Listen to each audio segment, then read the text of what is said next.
नमस्कार, सुरू.com या नव्या मुलाखतीत तुमचं पुन्हा एकदा स्वागत. मी आत्ता पश्चिम महाराष्ट्रातले वेगवेगळे मतदारसंघ फिरल्यानंतर एकदम हाय व्होल्टेज मतदारसंघ जो आहे, भाजपचे फायरब्रँड नेते गोपीचंद पडळकर इथे उमेदवार आहेत, तो आहे जत मतदारसंघ, सांगली जिल्ह्यातला. त्या मतदारसंघात पोहोचलोय.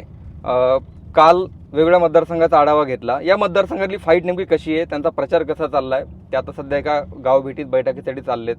गाडीतच मी त्यांच्याशी बोलणार आहे की नेमकी मतदारसंघातली स्ट्रॅटेजी काय आहे. गेल्या निवडणुकीत सुद्धा ते लढले होते, तो अनुभव घेऊन ते पुन्हा एकदा या निवडणुकीत लढत आहेत. तर जतमध्ये कशी परिस्थिती आहे मला हे जाणून घ्यायचं आहे. पडळकर साहेब, तुमचं खूप खूप स्वागत. गेल्या निवडणुकीत तुम्ही लढला होता, तो एक वेगळा अनुभव तुमच्या मागे होता. पण जत मतदारसंघात आता तुम्ही गावभेटी देताय, वेगळ्या भागात प्रचार करताय, काय परिस्थिती जाणवते? जत विधानसभा मतदारसंघामध्ये माझा गावभेटीचा दौरा पूर्ण झालाय. आता परत मी दुसऱ्यांदा, काही गावात तिसऱ्यांदा माझा दौरा सुरू आहे.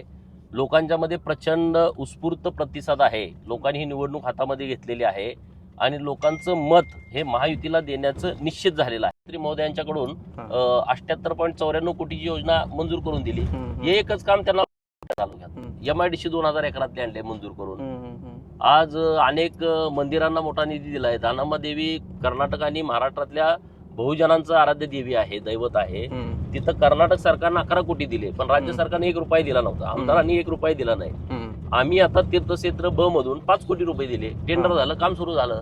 आता आपण जिकडे चालू त्या बिळूर गावामध्ये काळभैरवाचं मंदिर आहे, तिथं 3 कोटी रुपयाचा निधी उपलब्ध करून दिला. एक ना अनेक प्रत्येक गावामध्ये मी काम दिलंय. प्रत्येक गावामध्ये एका दुसरं गाव राहिलं असेल, चुकून कोणी माझ्याकडे लोक आले नसतील, परंतु सगळ्या गावाला न्याय देण्याचा मी प्रयत्न केला. रस्त्यांच्या बाबतीमध्ये मोठा निधी दिलाय. मी आता मुख्यमंत्री सडक टप्पा क्रमांक 3 मध्ये मला 35 किलोमीटरचा रस्ता मिळालाय, मंजूर झालाय. तो आता आचारसंहितेच्या नंतर इथं जत तालुक्याला आम्ही देणार आहोत. म्हणजे किमान 24 गावं एकमेकांना जोडली जातील. अशी खूप कामं आम्ही करतोय. विरोधकांच्याकडं विकासाचा मुद्दा असता तर लोकांनी गोपीचंदला डोक्यावर घेतलं नसतं. आज लोकांनी ही निवडणूक हातात घेतली. पुढाऱ्यांच्या हातामध्ये निवडणूक राहिली नाही, जनतेनं ही निवडणूक हातामध्ये घेतलेली आहे. आणि मला त्यांना हे सांगायचं आहे की तुम्ही केलेला 5 वर्षाचा विकास, तुम्ही त्याचा श्वेतपत्रिका काढा, त्या लोकांना काय काय कामं केलीत. मी 6-7 महिन्यामध्ये काय काय कामं केलीत मी देतो. 5 वर्षाची कामं जास्त पाहिजेत की 7 महिन्याची कामं जास्त? तुमचे सरकार 2.5 वर्ष होतं. तुमचे सख्खे माऊसभाऊ राज्य मंत्रिमंडळामध्ये मंत्री होते, तुम्हाला एवढा पाठिंबा होता. माझा तर माऊसभाऊ कोण मंत्री नाही. माझं 2.5 वर्ष सरकार आलं, मी शेवटी विधान परिषदेचा आमदार आहे. मला काही मर्यादा आहेत ना विधान परिषदेच्या आमदारांना. तरी सुद्धा आम्ही मोठ्या प्रमाणामध्ये निधी आणण्यामध्ये जत तालुक्याला यशस्वी झालोय. आणि इथून पुढे सुद्धा जत तालुक्याला मोठ्या प्रमाणात निधी मला आणायचा आहे. आणि त्यासाठी लोकांना विनंती आहे की त्यांनी ताकदीनं भाजपाच्या बाजूनं, महायुतीच्या बाजूनं, पर्यायानं गोपीचंद पडळकरच्या बाजूनं उभा राहावं, अशी आपल्या माध्यमातून जत तालुक्यातील सर्व मतदार बंधू भगिनींना माझी विनंती आहे. निवडणूक सोपी कोणतीच नसते, ही नाही, कधीच नव्हती. तुम्ही मागच्या वेळी बारामतीतनं लढलात, तुम्हाला तिथली आव्हानं माहिती होती. आज तुम्ही या निवडणुकीत लढताय. त्या निवडणुकीतला अनुभव कसा होता? कारण तिथे तुम्हाला कार्यकर्त्यांची फौज सोबत घेऊन दादांच्या विरोधात प्रचार करायचा होता. आज तुम्ही इथे वेगळी परिस्थिती आहे, तर तो अनुभव इकडे कसा? तिथं परिस्थिती वेगळी होती. मला पार्टीनं अचानकपणे बारामतीला जायला सांगितलं, पण बारामतीमध्ये जे नेते मंडळी होते ते पूर्ण मॅनेजड होते अजित पवारांना. माझ्या बरोबर कार्यकर्ते होते आणि त्या कार्यकर्त्याच्या जोरावरती आम्ही तिथं ताकदीनं निवडणूक लढलो. मला त्या निवडणुकीचा खूप आनंद आहे. माझं जरी डिपॉझिट गेलं असलं तर आम्ही निवडणूक फार एन्जॉय केली ती. त्या विधानसभा मतदारसंघामध्ये गावभेटी, गावात सभा, कोपरा सभा ही कधी प्रथाच नव्हती. आता ती 24ला आता दिसते तुम्हाला, पण मागच्या 40-50 वर्षात अशा मताला त्या महत्वच नाही.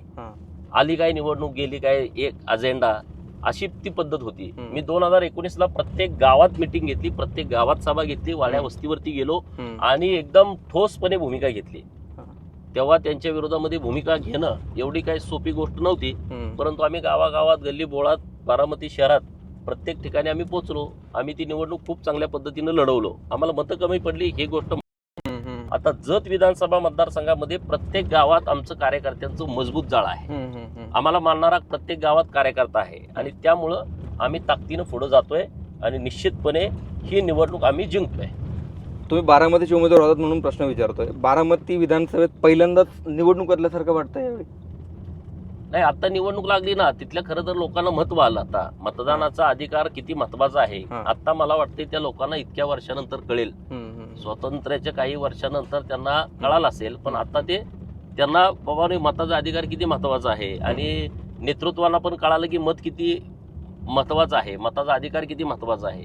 त्यांच्याकडे विनंती करावी लागते, त्यांना आश्वासनं द्यावी लागतायत, त्यांची कामं करावी लागतायत, त्यांना मनवावं लागतंय. हे आता पहिल्यांदा घडतंय बारामतीमध्ये. त्यामुळे मला आनंद आहे त्या गोष्टीचा की तिथल्या मतदारांना 1-2 पिढ्या तर अशाच गेल्या की त्यांना त्यांच्या मताची किंमत कळाली नाही किंवा किंमत कळण्यासारखी परिस्थिती तिथं नव्हती. विरोधक स्ट्रॉंग असल्याशिवाय त्या राजकारणाला फार महत्व नसतं, कुठल्या पण राजकारणाला. आणि त्यामुळे आता तिथं जी निवडणूक लागलेली आहे त्यामुळे तिथल्या मतदारांना आता अनन्यसाधारण महत्व प्राप्त झालंय. आणि आता आम्ही बघतोय सगळीकडे गावागावात पाराच्या कट्ट्यावरती, लिंबाच्या झाडाखाली, पिंपळाच्या झाडाखाली, गल्ली बोळामध्ये आता बैठका सुरू आहेत.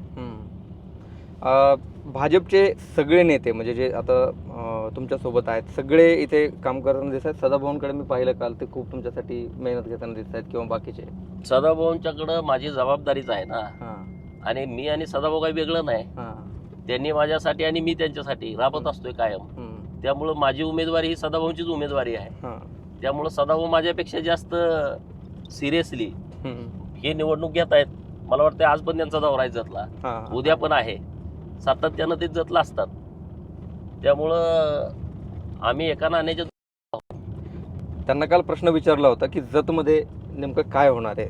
ते म्हणले ते काय होणार ते तुम्हाला माहितीच आहे, पडळकर तिथे 100% जिंकणार आहेत. पण ते बोलले की एक बहुजनाचा चेहरा बनतोय, त्या व्यक्तीला पुढे न येऊ देण्यासाठी तिथली आणि पूर्ण जिल्ह्यातली ताकद एकवटली आहे. ह्याच्यावरती आपण 20 तारखेनंतर बोललेलं बरं पडेल. कोण एकवटलंय, कसं एकवटलंय, कसं मला पाडायसाठी प्रयत्न केला जातोय. आणि आम्ही सुद्धा असं ओपन निवडणूक लढतोय, लपून छपून. ह्याला जरा आपण नाही बोललो तर आम्हाला मदत होईल, त्याला जरा आम्ही असलं काय नाही. आम्ही जाहीर सगळ्यांना आवाहन केलंय, तुम्हाला जी ताकद लावायची जतमध्ये लावा.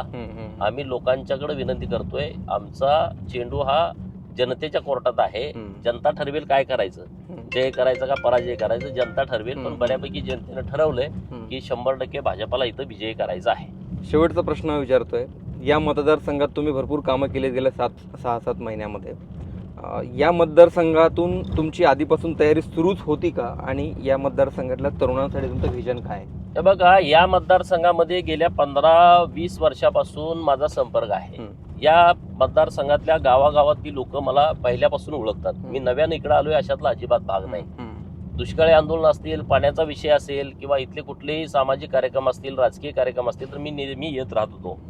गेल्या वर्षभरापासून प्रत्येक गावचे सरपंच, प्रत्येक गावचे नेते मंडळी, पंचायत समितीचे सदस्य, झडपीचे सदस्य हे सातत्यानं माझ्याकडे येत होते माझ्या गावाला झऱ्याला की बाबा तुम्ही जतची निवडणूक लढली पाहिजे.